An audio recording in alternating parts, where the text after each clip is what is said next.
Welcome, everybody.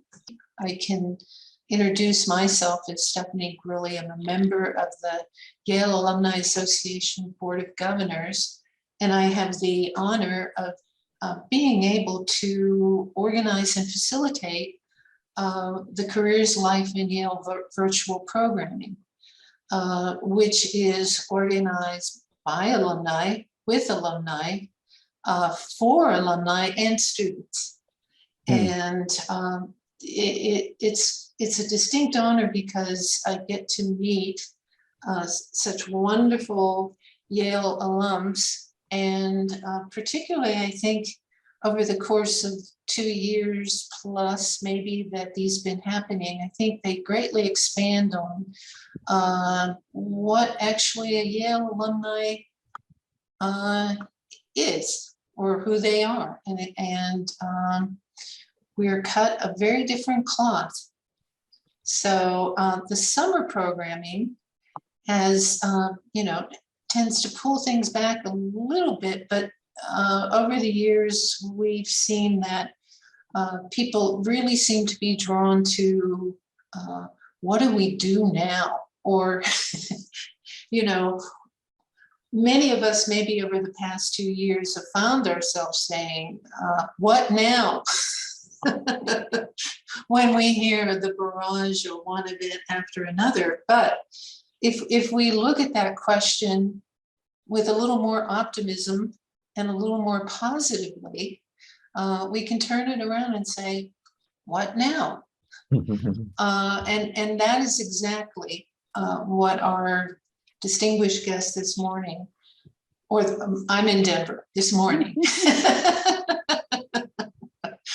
Rhonda Joy McLean is going to share with us today when she's going to share her wisdom about skill sets that we're going to need for the future of work. And I'm not going to spend a lot of time doing an introduction because her resume, we could be spending the entire hour, but currently she is the president and CEO of her own leadership consultant company. And she's a former deputy general counsel of Time Inc. As graduate of the law school. She was there for nearly 20 years. But she certainly has also made major contributions in various nonprofits based in New York City, where she has been on the board of Better Business Bureau, the New York Women's Foundation. She's the immediate past president of the Greater New Chapter, the Links Incorporated. It's an international organization of business and professional women of African descent. And the one thing that I can say is when I have looked her up on Google, for all that she has achieved, I think she has done as much to help others achieve.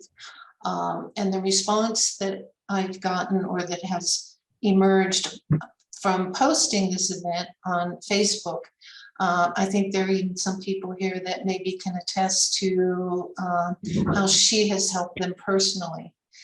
So one thing as we get started in terms of just business, this is very informal. We're going to do it conversation style. Rhonda's going to talk to us for a bit, but if you would please put your questions or comments in chat, and this way, we can see who's in order. But I will be asking you to ask your question of Rhonda in chat, and hopefully we get to questions sooner rather than later. And if in fact you have a question, even as we begin, please feel free to put something there, and we'll just, in fact, I think I've talked enough at this point. Rhonda, welcome. We're so delighted you're here. And if in fact you might begin talking to us about what is a fascinating leadership journey of your own. Thank you so much, Stephanie. I'm delighted to be with you. Can you hear me all right? Is it okay? Okay. So thank you, thank you, thank you. And I am thrilled. I want to thank Chelsea and Kate who helped to set all of this up logistically, and thank Stephanie and inviting me. And thank you to all of you for taking time out of the summer doldrums to be with us today. Um, I just feel very fortunate to be a graduate of Yale Law School. I finished in 1983, but I grew up in a little town in North Carolina. I was born in Chicago, where my dad grew up, and my mom was from Buffalo. They met at an HBCU in Talladega, Alabama in the 40s, right after World War II. My dad was vet, and they were both music education uh, students. And they went on to become public school music teachers. And they were recruited after I was born in Chicago. They got married, I was born in Chicago. They were recruited south because, as you may know, in the 50s, the Jim Crow system was legal. So there were parallel public school systems. So there were, many thousands of public schools where only Black children could attend, and the same for white children.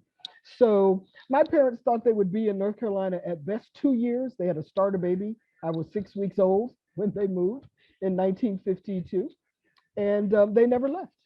And my younger brother was born, and we grew up in a very comfortable community of Black-owned homes.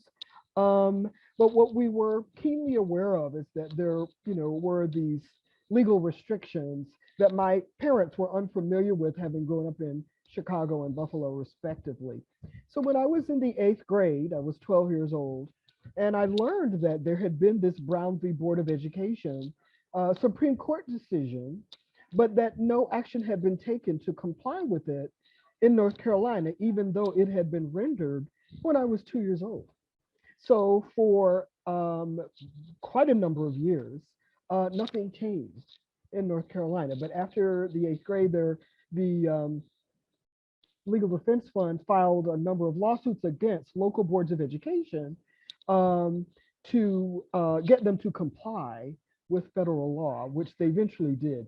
So my parents and I sat at our kitchen table and decided that I would go to the high school that was closest to our home, not having to drive out of town or to someplace way, way, way away.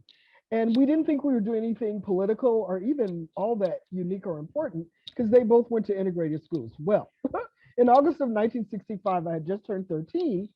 The entire school was outside. There were signs. They were not friendly. The principal was there on the steps.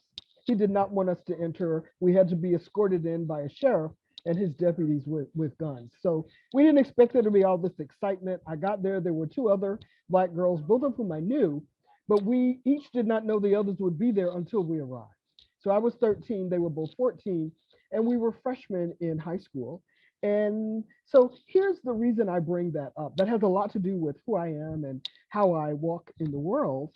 But I also learned a lot about leadership that year, 1965. We were each separated right away. I don't know what they thought 3 little Black girls could do to start riots or cause trouble, but we were placed in separate homerooms. We were not allowed to be in the same classrooms. It was just kind of nuts. And these people didn't know us, and I didn't get it. So here's what I learned. We learned right away that we each had to stand on our own in the face of really sort of irrational behavior, people who didn't know us deciding that they didn't like us, and also that we were stupid and perhaps didn't deserve to be in their presence or to attend these classes, even though our taxes paid for these schools. But the second thing I learned, which is harder, I'm a Leo, my birthday's on Monday, so I don't know if there are any Leos on board, but we can be pretty independent sometimes to a fault. And I did learn that, I had certain skills. My friend Jacqueline had other skills. She was a math whiz, and Patricia was everything science. We felt that the only real, the weapon we had, we didn't want to fight anybody, all of that, but we felt that academic prowess was our best weapon against racism and misogyny, and also sexism. The fact that we were all girls was also a problem for people. So every night for that first year in 1965, we studied at each other's homes and shared our expertise, each with the other. And we all did well academically. And things got a little easier. There were students who reached out. There were teachers who tried their best to be fair, although the principal himself was never a very nice man, not only to us, but to others as well. But by the time we got to senior year, we had all done well academically. We went on to have successful careers. I was an educator and administrator. I'm a musician. I'm a mezzo soprano and classical pianist. So I worked for 10 years before even considering law school. I have a master's in adult education and leadership administration because I thought I would be a music professor like my parents, but maybe at the college level. Jacqueline went on to be the head of a finance unit for an energy company for 30 years, and Pat went on to be a scientist, a chemist with Kellogg. So, so here's the leadership principles number one. The first is be prepared to stand on a decision that you have had to make using the best information you have available to you at that time. Now, later on, you may learn more, you may know more, fine. But you must have the courage and the guts and the chutzpah and the spunk, whatever you need, to stand. It won't be easy. Sometimes your stomach will be churning. Mine certainly has. But you have to do that. But yet at the same time, know when to collaborate. And this has been a hard lesson for me to learn. I think the best leaders know when to reach out to others who may know a little bit more about the subject matter, the situation, the history, the culture, the context than you. And there's no shame in collaboration and cooperation. So I think often we define leadership as she who stands alone, sort of, at the head of the ship, doing everything herself by herself. And I certainly have some of that just in my spirit, but I found that I don't think that's the most effective way of leading. So that's a little bit about me. We'll do more, and feel free to drop questions in the chat, as Stephanie said. Very informal, I'm very open. There's no question I won't address or try to answer. But I do want to talk just a little bit about elephants in the room. I've done a lot of virtual public speaking, as I'm sure you have, over the past 2.5 years. And here are the things that are my elephants. You may have your own. Before I can even talk about what's in your quiver and new leadership skills and all that, I just think that a lot has happened. A lot is happened. This is a difficult season for our nation, our world, and our school. And I'm very candid. I'm also very straight up. So I believe in calling it what it is. So I think the first elephant in my room is grief. Many people have died. Many people have been ill. My husband and I, he lost his best friend from babyhood. I lost my niece who was 31, leaving behind a just desolate husband and a 2-year-old baby. No one seems to really be talking about that now. I mean, you see these figures and the CDC, but the weight of the grief that we all must process, I don't think can be ignored. And I think you can't be an effective leader. I don't care what sector you're in or where in the world you are. You have to at least be aware of it. I'm not saying you have to trumpet it out. I'm not saying that you have to have a formal ceremony. I'm just saying you need to be aware that many of the people you're leading are trying to lead, or who may be leading themselves, may be grieving.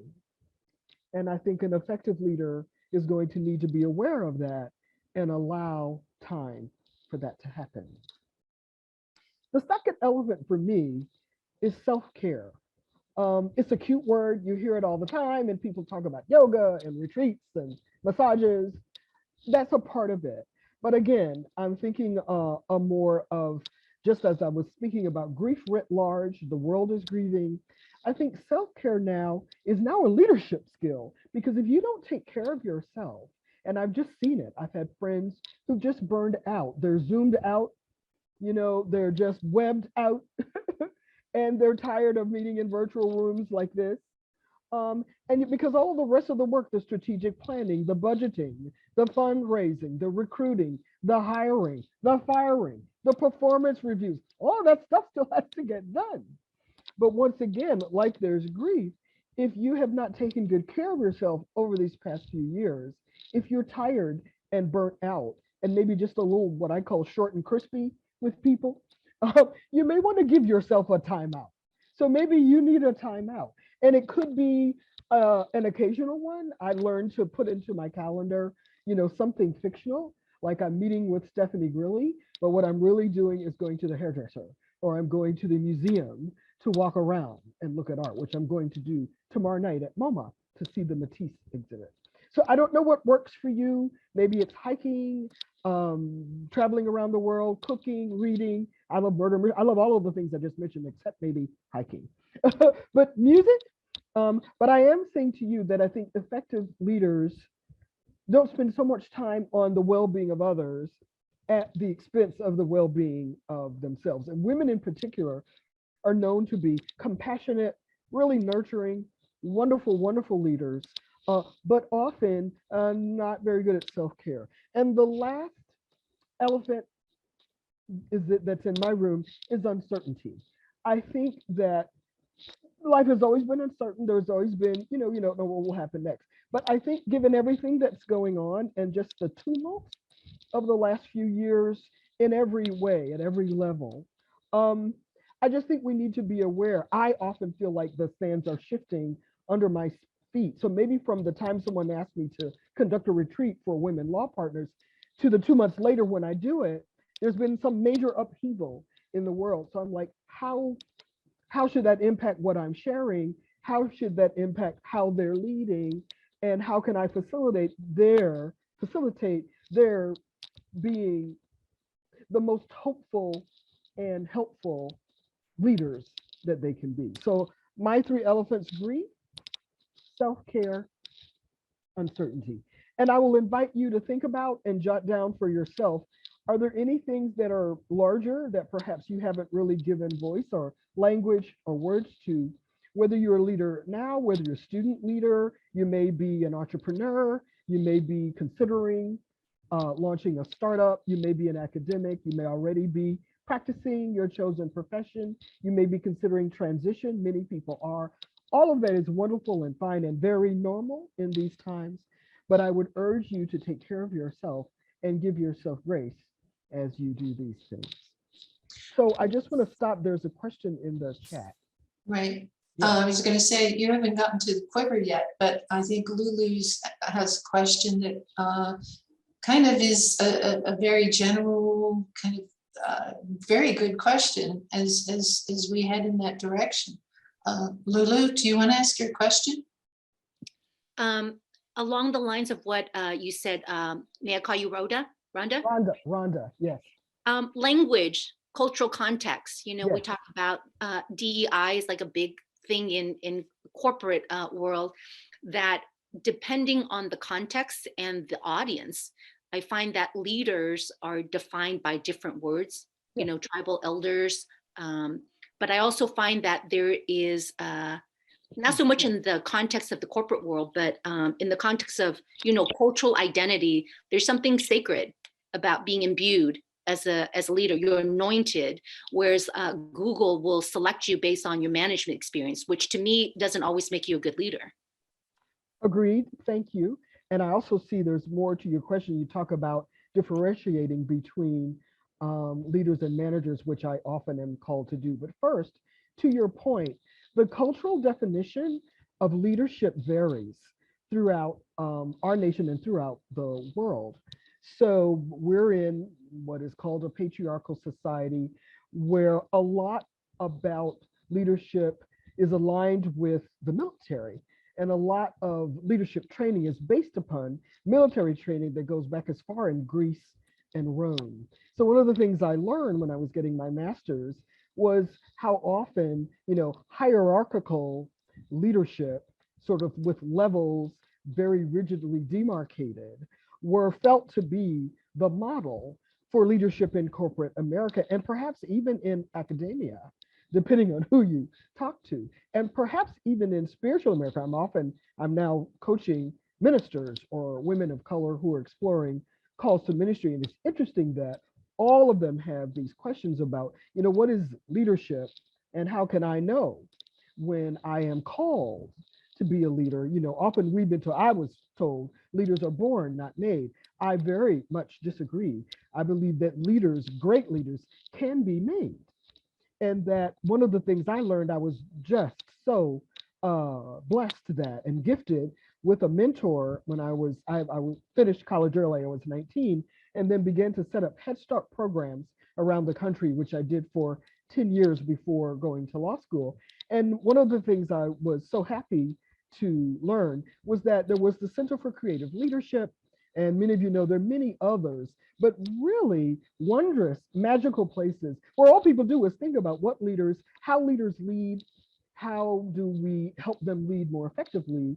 And then what about group leadership? What about delegation? What about peer? What about mentoring? What about sponsorship? I didn't know any of those words. So in the middle 70s, here I am, this little girl from this little town in North Carolina with a degree from a very small college in Illinois. And because I talked a lot and was good at working with people, got promoted into a leadership role. So at 22, I was managing about 30 people in a Head Start program. And let me tell you, I was just awful because I had no idea what leaders did. I thought that leaders stood over you. What I did was stand over them and micromanage, the absolute worst thing to do. Because I was so insecure about my role. Number one, remember, I'm a Leo. I didn't go ask. I just assumed and jumped in. So some things I got right, but most things I didn't. I micromanaged. I was much too assertive / aggressive, depending on who you talk to. But what I did do at my mentor's insistence was ask for feedback. And when I got the feedback, I went into the ladies' room and cried. It said that I didn't listen well. I didn't know how to lead, which was true. I didn't know how to manage, also true. I was not an inspiring leader, even more true, because I was so worried about trying to inspire myself. And I would stay up all night trying to think of things. So it wasn't that the energy or the passion or even the smarts weren't there, but I didn't know what leaders did. So thank God for Barbara Kamara, who sent me to CCL, the Center for Creative Leadership, which has its corporate headquarters in Greensboro, North Carolina, out in the woods, this gorgeous campus. I learned, number one, and this is getting to my quiver, Stephanie. The first thing in my quiver of skills that you need, I don't think it's a new skill at all, but it's a skill that most people don't call a skill, and it's effective listening. I grew up in a family where people talk all the time. They talk a lot faster than I'm talking now. And they also don't listen, they wait to speak. It's not the same thing. Well, I didn't know that. So, and we love each other, we adore each other, we get a lot of things done, we're very productive, we're politicians, we're leaders in our communities. We just talk too much and we don't listen enough. So I really had to take this course, not only once, but twice at CCL, where I was managing people even, in my early 20s. So what I learned is, you weren't allowed to speak or comment on anything until you had said as verbatim as you could what the other person had said to you before you then tried to contribute. And I'm sure you all have done some version of this. Well, let me tell you, it was very difficult for me. I have a short attention span. I probably have ADHD. I have a lot of D's. My brain is very fast. I call it the busy brain syndrome. So it's lovely when it works well, but it can also be my worst enemy. So I really had to struggle with listening. And I think the first thing in your quiver as you navigate leadership in this time is learning to listen to what is being said, to what is not being said, to body posture, to what the facial looks like. And we're doing this virtually and you're doing this as well, hybrid. In person, hopefully you would get more cues. But let's go back, harken back to grief, self-care, uncertainty. As you are working with someone, as you're strategizing, as you're advising, please be aware that listening is, I think, the ultimate skill that a leader can have. And back to Lulu's point, leaders, I think, have been thought and described, particularly by the Harvard Business Review and lots of other people who write about leadership all the time, as the visionaries, the long view, the big picture, the inspiration, the magic, if you will. And managers have been thought to be the executors, the train conductors. I have a friend who's been an editor-in-chief at the Wall Street Journal magazine. She said, Rhonda, I make sure the trains run on time. I make sure they run, and I make sure they run on time. But I'm here to tell you, I just don't think there is a paradigm between leaders or managers. I think leaders are managers. I think the best leaders are also managers. I think it's on a continuum. So I think there's leadership, management, and I think all of us at any given point in time are doing a little bit of both. And depending on what you're doing, strategic planning feels more like visionary leadership. But then the execution of the plan, once it's done and signed off on by the board and everybody, that feels more like management. So I work hard to move away from paradigms that you're either this or that. I think you're this and that. And I think the best leaders use left brain, right brain, all of the skill sets you bring to bear, and that are also open to developing new ones. So I know I said a lot there. So I'm just going to just look into the chat. It looks like we have something else. Ronnie, do you want to ask your question? Yeah, sure. Thank you so much. It's really, I'm very grateful to be able to learn from someone like you with so much experience. And I'm sure in your time, you've come across situations where you've just had people who they just don't get it. Yeah.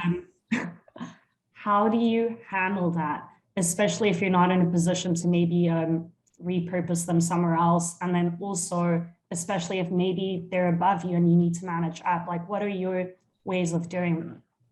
Well, thank you. It's a very important question. We're managing all the time. I've written a couple of books about women in leadership and with two other friends. And one of the things we talk about is managing from the middle. And that one thing women are often very, very skilled at is managing no matter where you are in the food chain. So I think that it's important, first of all, give yourself permission to do that. You manage up, you manage down, you manage over, you manage out. If you're not doing that, you're doing yourself a disservice. So here's what I have tried to do. Not that it always works. There may be people, well, the first thing is, there may be people who have trouble with who's in authority, particularly if it's you. There may be people who are insecure about their own authority and may not be sure about their ability. Remember me, I was not a great manager those first few years. I had to learn. And I made many mistakes. I wasn't comfortable in performance appraisals. So the first thing I have learned, and I've worked with men and women, Black and white, older and younger as my managers. And what I've learned is, number one, you really do have to manage your own career and your own trajectories to the best ability. I try to go into every meeting, particularly with a leader or a direct report, with some sort of a written agenda. It can be bullets, it can be something we've agreed on prior. But what I found is where there's someone who's not listening or doesn't seem to care for me or doesn't like my style, I know it doesn't work for everyone, fine. But the work still needs to get done. So I try to, number one, offer something fairly concrete, like here's the goal, here's what I've done toward, or here's what how can you and I work together? And I can tell you that one of the best questions I was given to ask a difficult boss is, how can I make your job easier? That would not have occurred to me to ask someone that I did not like, who did not seem to like me. But it actually is a really sweet question. So if you can bring yourself to ask it genuinely, you'd be surprised at the responses that it might engender. So I've learned over the years, one-on-ones are best. If you can, get outside of the office, take a walk. And I do send a little bullet in email. I try to send 3 things again. Here's what I've accomplished, or here's what I need you to help me with. Here's where I need your input. And then next steps. And I often always have something to suggest and that I want them to bless. It's a way of getting them to emotionally invest in their management of me or my team or whatever. But I'm here to tell you, you have to outthink them and you may need to out-strategize them. Nothing wrong with that. Now, what happens when it all goes wrong? Sometimes it just goes kablooey. Sometimes, as you've learned already, silence is best. And I've had a boss who was just a real blowhard, very difficult. and often did the surprise 3 a.m. attack. So you get back to work and you get he would have sent an email to everybody talking about how awful something you had done was. Well, your immediate responses, your immediate urges to respond, I learned never respond right away. We wait 24 hours. Sometimes I've waited 2 weeks. And sometimes I've, at the end of that time, decided that no response is the best response. So smart leaders, I think, pick their conversations. I don't want to say battles, but you know what I mean. And then you prepare carefully. And then sometimes you have to walk away. The other thing I want to talk about is emotional intelligence. It's an overused word. It's related to effective listening, but it's something I think much larger. I really think that there are many women and men who are wonderful at gauging the room. I think, Lulu, you talked about the context, the culture. And I, because I've worked in both the private and public sector, but public sector many years before. So when I moved into a law firm, I had a very difficult time there. And I didn't understand, like, you know, there's water cooler talk, there's conference room talk, there's presentation to the client talk, there's how you talk to a manager talk, there is presenting a proposal, there's asking for a raise, there's negotiating. I didn't understand that each of those situations sort of have their own language and their own protocols. So I think the best leaders try to figure out what the culture is, particularly if you're new to that culture. And yes, you're going to bring your own skills to bear, but I think first try to understand, how do people communicate here? How are decisions made? How are meetings run? And we all know that there are too many meetings, they go on forever. You know, I'm all about not banning meetings, but being more mindful about them.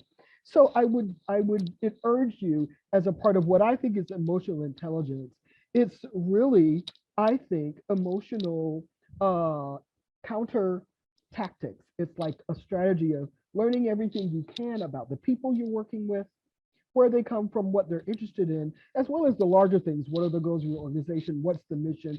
Are you in alignment with that? Are you in your right place? No, I don't know. Only you can know. And maybe Ronnie, maybe some of those people, they're not in the right place. Maybe they're not in the right position. You talked about repurposing them. But sometimes I've asked them, you know, it seems to me, you don't seem to be so comfortable in this role. Is there another role that you're interested in pursuing here? Are you interested in acquiring some additional skills? How can I help you with that? There's a lot online, there's a lot that's free. But I believe in the direct approach. Now, you know, sometimes that's risky. You get information that you weren't quite expecting.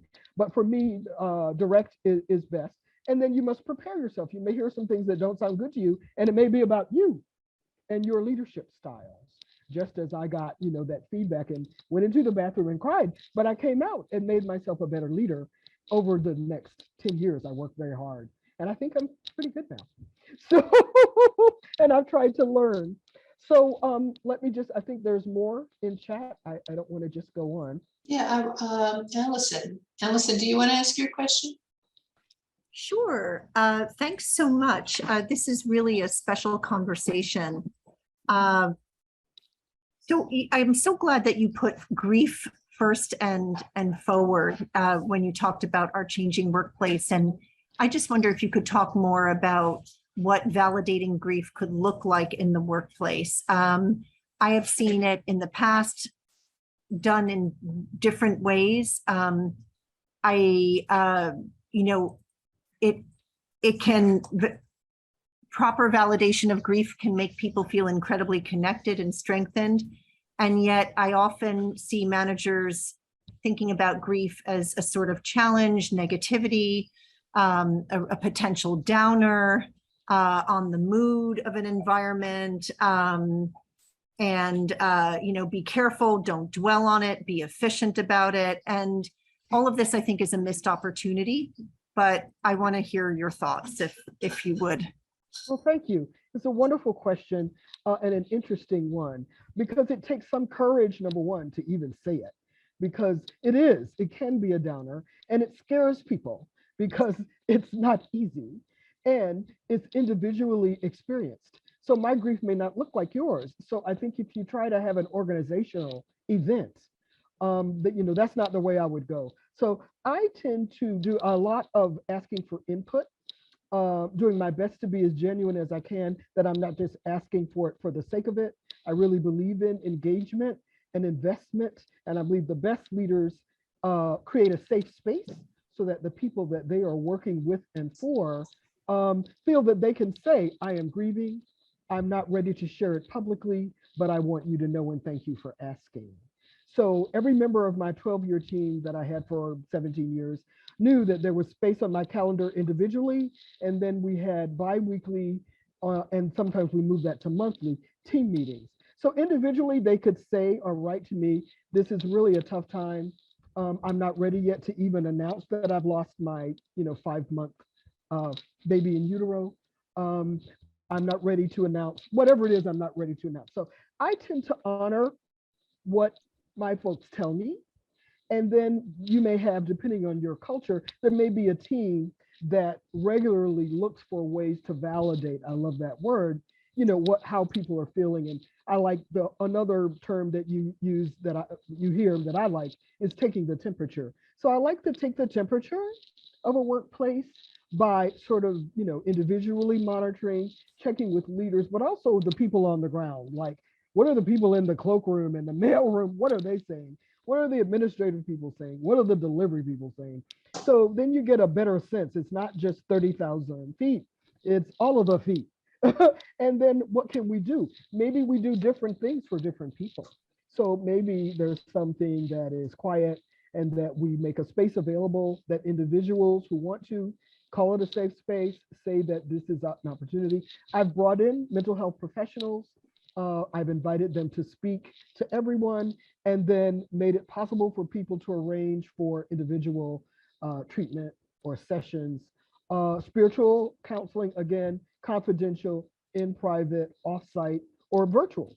But I don't have a one size fits all approach, because I don't think that's the right way to go, especially now. I think I'm still deciding how to grieve all these people in my life and how to support my friends who are having fairly major things happen. But thank you for the question. And I'm just going to jump. I want to say a few more things about the Quiver, because I'm noticing our time is moving right along, as it often does. I do want to talk about self-confidence because I'm an executive coach. I'm working with a number of women, and lots of them are women of color of a certain age, and they're brilliant and beautiful and powerful, but very anxious about wanting to be perfect all the time, very worried that they're representing a whole race of people or a whole body of people, as I was when I integrated that school. That's a lot of pressure to put on yourself. You have to make mistakes or you can't learn. Well, I was taught not to make any because it would be embarrassing to my people and my community and my family. So I've been hospitalized twice for depression. I've been in therapy. I'm just so grateful that those tools exist, and that someone outside of my family, there were no words for any of this in my family, which is a very faith-based, God-fearing, with God you have all you need kind of people. They're wonderful, but to them therapy was threatening and intimidating. So I didn't do it. I didn't seek it out. And so I'm very grateful that friends helped me. So self-confidence is so important, because often I find new leaders or young leaders, or even leaders who are in transition. I'm working with someone who's been a leader in one sphere, but who's now a CEO of a different kind of company. And she's working 24/7, kind of forcing her staff, even on vacations, working, 5 hours a day. That's just crazy. It's not a good role model. She's not walking her talk, but I think she thinks she needs to prove herself in this new sphere. She's not a young woman, she's very experienced. So here's what I would say. You have the right to be self-confident, even as you're learning to be a leader. Just because you're learning doesn't mean that you can't lead well. You can lead even better as you gain more skills. That's not what I was taught. So now I'm just telling you that I think we really, really need to be kinder to ourselves. And I believe in having a success team. In our books, we call them, you may call them a personal board of directors, an advisor, a coach. I don't care what you call it. But our success teams are people who believe in you, who want you to do well without necessarily having an investment in what that looking well will look like. and that are diverse. So many of my best mentors have been older white men, because the positions I was pursuing, they were the only people in those roles. They were very kind to me, very helpful. I also have a reverse mentor. One of them is my son, who's 33. He's my technological advisor and my marketing media maven. But I think it's important to have different points of view that you feel you can trust about your own brand of leadership as you develop your style. One of my co-authors conducts a self-audit every year. She sends us a form to say, these are the things I was working on this year. How do you think I did? That takes courage. I must say, I don't do exactly that, but I do check in with folks, and I encourage you to give yourself the gift of assessment. I don't know, you probably know what a 360 is. I've done it several times in several different circumstances. It was just the best gift I could ever have had, to have feedback from people throughout your sphere, above you, below you, peers, and then clients. Just amazing, so helpful to me. I thought I was being perceived one way. I was right in some ways, I was totally off in other ways. Another thing I've done, and I'll jump on, was I was able to go to a women's leadership forum some time ago at Simmons College in Boston, where they actually brought in a theater group to help us with public speaking and with how we stand and look when we speak. I thought I was fabulous. I've been singing since I was 3. I'm a mezzo soprano. I'm a trained classical pianist. You can tell me anything about presenting. Well, yes, you could. I didn't realize I touched my glasses 1,000 times. I move my face, I move my mouth a certain way. When I'm standing in person in a room, I'm only 5 feet tall. I feel 10 feet tall inside, but apparently I'm not actually all that tall. So I need to be mindful if I'm standing behind a podium. Sometimes people can't see me. And it's, don't be afraid to stand on a box, which I had to do. But just be mindful that there are all kinds of things you can do to monitor your progress as a leader in training. I do want to say also in your quiver, I believe in openness and access. I believe that the best leaders make themselves accessible to the people they're leading. Now, how that looks, how that manifests will be different for you, depending on your work culture and your comfort level. I'm not saying you give all of your time away, because people won't respect you if you do. They'll just use up all your time and you'll be exhausted. But I do believe that you need to find a way, whether it's doing something like this, maybe having a Zoom chat with various kinds of people from time to time. Sorry, one of my 900 phones is going. I'll try to move it away from the speaker.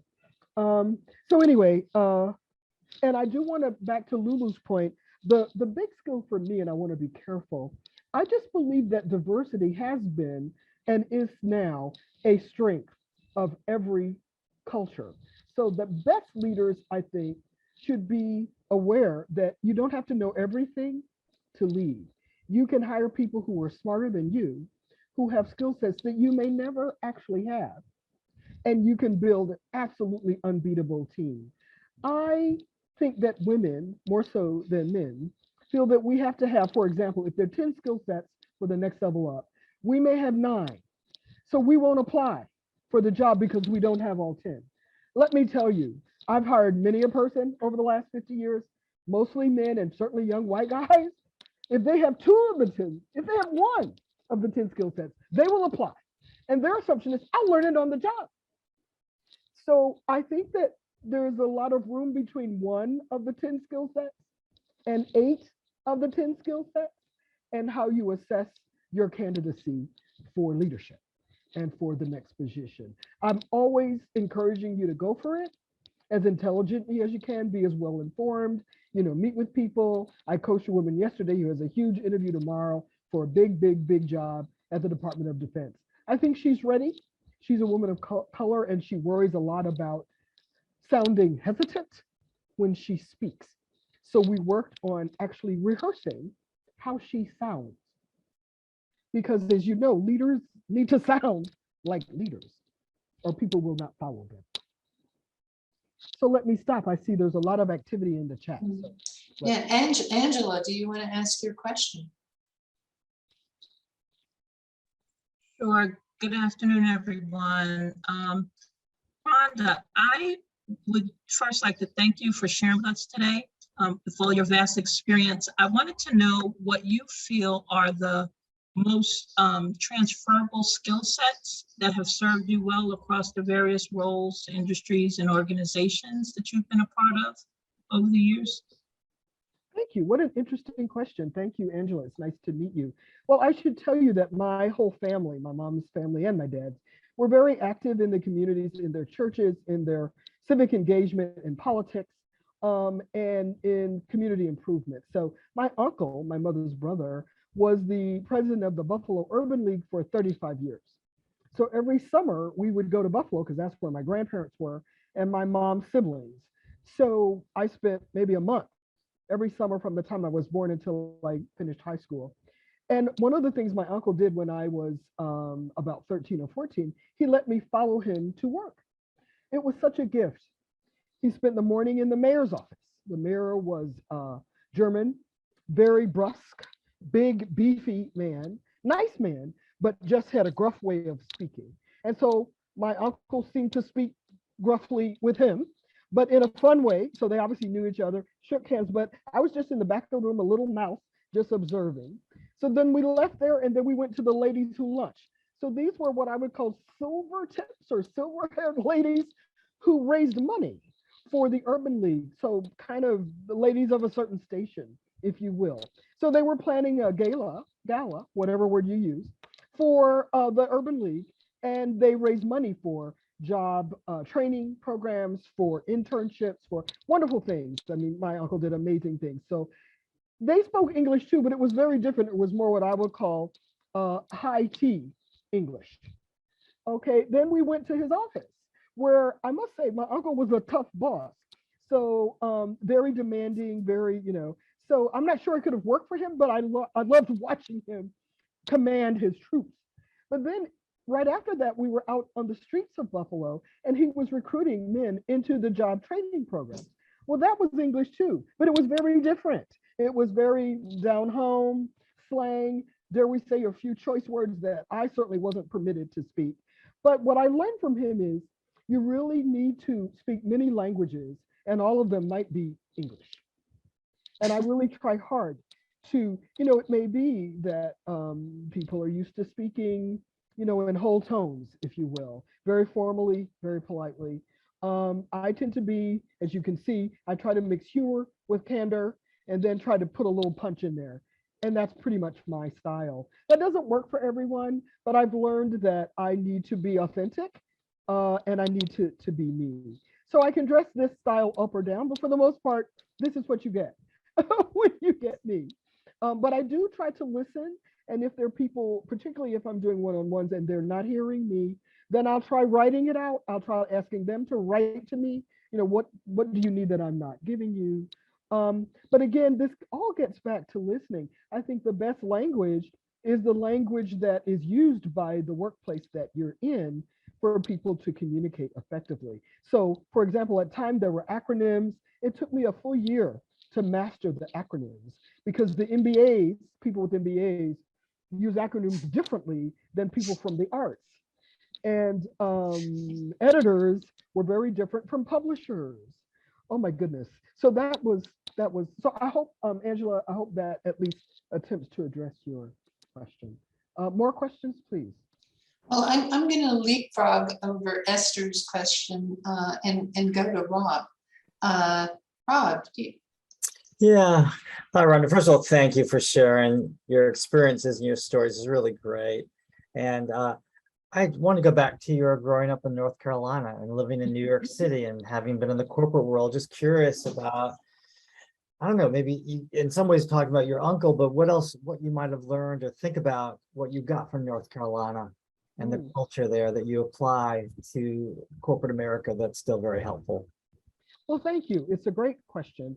And before I say what I learned, let me just say that our book, The Little White Book of Success, Laws of Leadership for Black Women, it's 40 laws of leadership, but the laws of leadership are colorblind. They are true for anybody, male, female, black, white, but the way they manifest has a lot to do with who you are and where you were reared and how you were reared? So it's a great question. And we spoke at, my co-authors and I spoke at ESPN in Connecticut to several hundred people. And we talked a lot about laws of leadership and so forth and so on. And at the end of it, a young white man who sounded a lot like you, Rob, because I hear a lovely lilt in your accent there. He was from New Orleans. And he had moved with his family up to Bristol, Connecticut to run a team. He was having a horrible time because he spoke more slowly than the other members of his team, and he had an accent. So they assumed that he was stupid, because you know how people talk here, particularly in New York and above.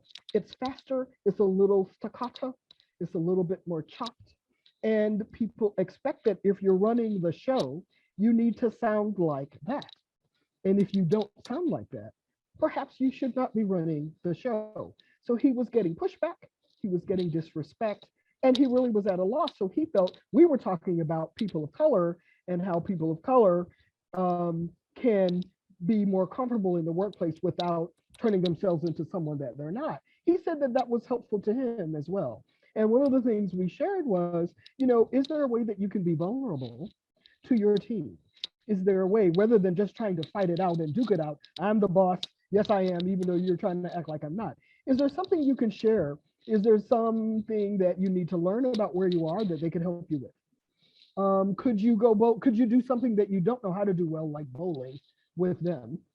And he took it to heart and apparently went on to build a great, now not right away, but over time, relationship with his team. But what I've learned, which is hard for me again, remember, firstborn of a firstborn of a firstborn, Leo, very fierce little women, is that you don't have to do it all yourself. And even leaders can continue to learn actually openly. Now it takes some guts, because there will be some people who will challenge you, like how dare you expose a chink, in your armor. But I think if you don't, they're going to be exposed anyway, somehow, perhaps when you least expect it or desire it. So why not take control of the chink exposure and make it work for you? So, so I think that growing up in the South was a great gift. And for me, the gift of juxtaposing that 9 months or 10 months in the South, where North Carolina, which is a very contradictory state, the Ku Klux Klan was very strong in our county, yet it was one of the first states where the legislature funded a high school for the performing arts. I don't know if it was before the one here in New York or parallel with it, but for more than 50 years, that state has supported the arts. I studied at UNC Chapel Hill, Oregon, piano every summer throughout my high school years. Just amazing free offertory there. So, North Carolina's 500 miles wide. It has 100 counties. I've been into every one of them, setting up Head Start programs. What I'm grateful for is the generosity of the people. There's a certain kind of Southern comfort that people give that is hard to define. You know it when you feel it, when you experience it.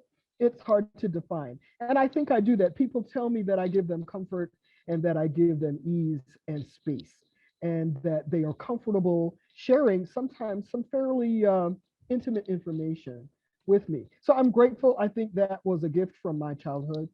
I also found that there were always people, even though I was considered a bit of an outlier because I like both art and science, and I was told by many teachers, you just can't like both of those things. I'm like, well, it's too late. I already do.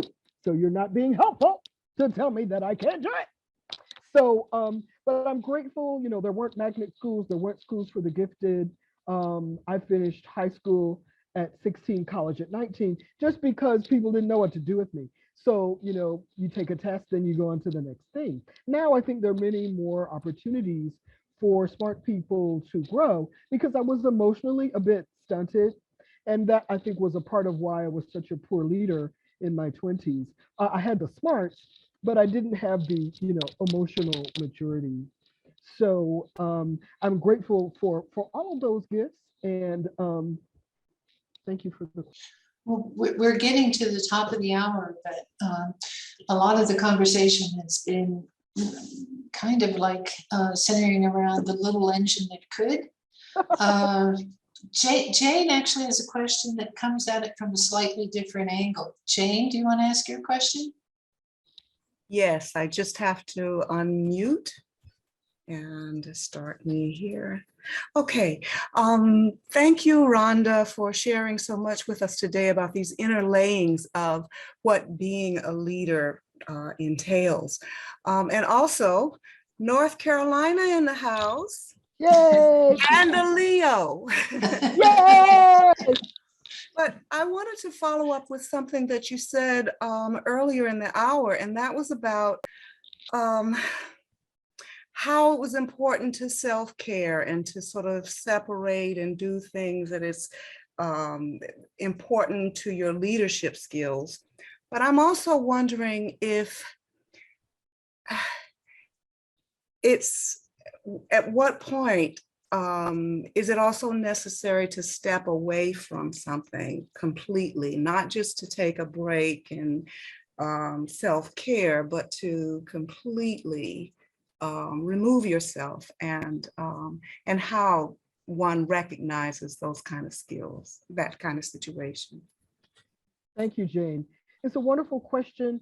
And, you know, we live in a society where stepping away hasn't yet been given the respect that I believe it deserves. There are people, particularly very, very wealthy people and celebrities, who do this all the time and rave about it and tell us all to do it, like Oprah.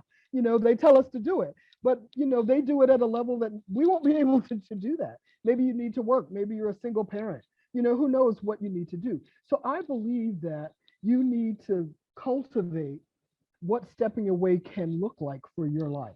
So depending on the kind of leadership you are and what kind of life you're leading, I have many friends who are very, very successful professional women, but they all have different lives. Some are divorced with grown kids, some are divorced with little kids, some are raising grandchildren because their children are incapable or away or in the certain, you know, there are all kinds of things. So again, to Allison's point, and even Lulu's and Angela's earlier, I don't think there's a one size fit all recipe for self-care, rest, and renewal.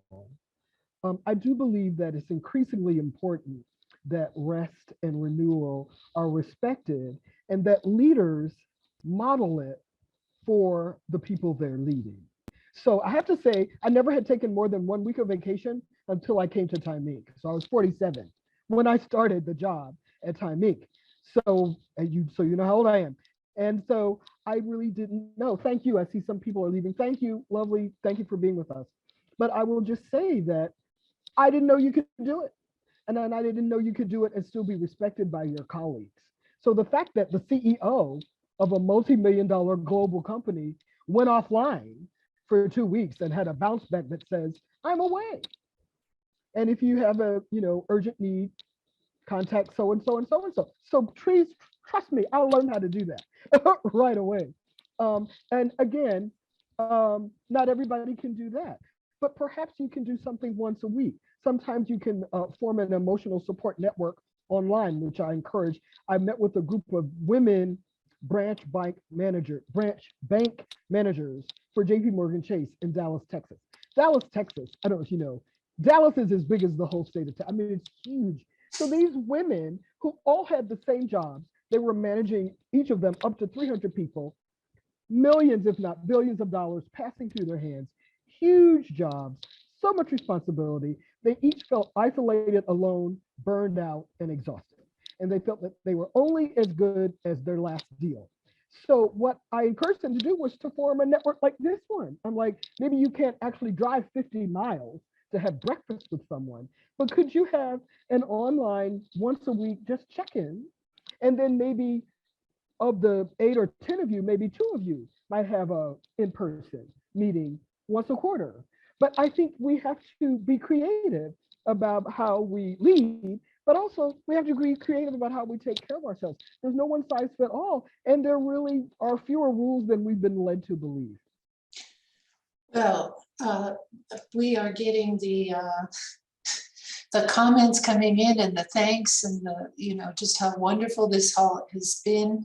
I want to ask one question just for somebody as we are wrapping things up. Susan Chan asks, do you have any recommendations of workshops for women She's Asian American and would like to learn more about leaderships in a mainly white working academic environment. Thank I you. mean, this is putting you on the spot maybe for specifics, but No, not really. I wouldn't recommend necessarily a particular workshop. I'm going to recommend a friend who's an author. Susan, I don't know if you know about Jane Hyun, Hyun. She wrote The Bamboo Ceiling, which is all about Asian women and the cultural differences.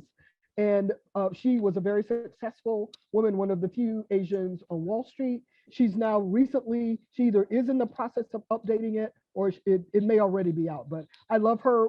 She's one of my peer mentors. So I would recommend that just look up Jane Hyun. She has her own company, which does cultural fluency. I love that word, cultural fluency training all over the world to help people better manage diverse teams globally. So I would say look for resources like that. The things we all know, there's American Management Association.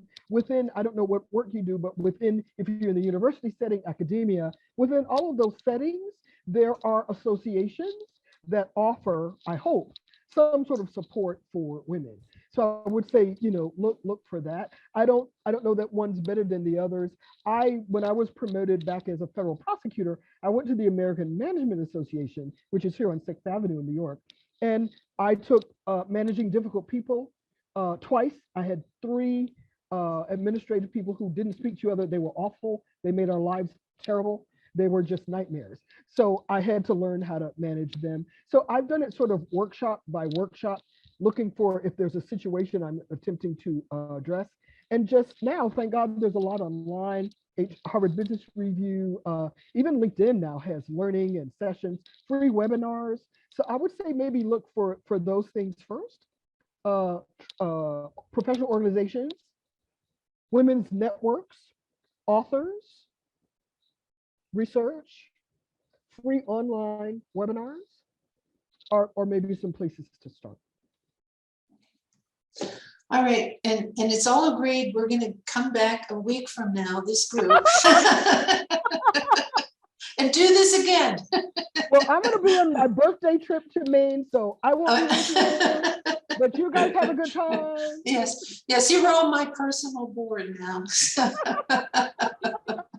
So thank you, Rhonda, so much for sharing your wisdom. Thanks everybody here for being such a great conversational group. And we have one show left for the summer program, which is 2 weeks from today. It's on a Wednesday, but this one is going to be at 8 o'clock.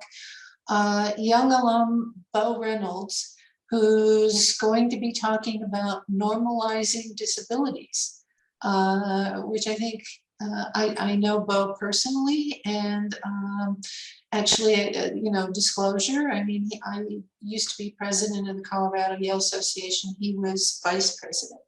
So I know that there's going to be a lot that you might not even expect that we'll be talking about in that careers, life, and Yale conversation. So thanks, Rhonda, once again, and maybe another time. So goodbye, everybody. Bye. Everybody have a great afternoon. Have a great end of the summer. Take care. God bless you.